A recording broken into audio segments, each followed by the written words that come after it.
Le secrétaire général du SINESI, le syndicat national des enseignants du second degré, face à la base. C'est la première rencontre depuis la suspension du mot d'ordre de rétention des notes d'évaluation des élèves.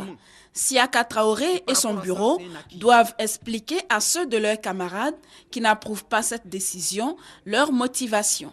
Quand nous allons en lutte, l'objectif, c'est de tout avoir. Mais je voudrais rappeler que cette question de profil carrière a commencé depuis 2002.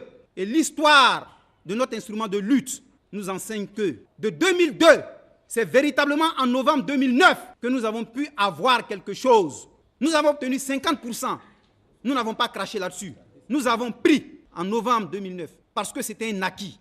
Il faut comptabiliser les acquis, lutter et avancer. Le SINESI dit ne pas être partisan de la loi du tout ou rien, un message bien compris par la base. Au début, on n'était pas du tout content de la manière, mais après les explications du secrétaire général, le camarade Siaka, on a compris et on est satisfait. On compte maintenant sur les perspectives d'avenir.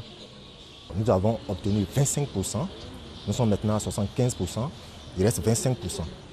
Nous sommes certains qu'en 2014, comme promis par l'État de Côte d'Ivoire, les 25 autres % seront payés et donc le SINESI aura traité totalement le problème du profil de carrière des enseignants.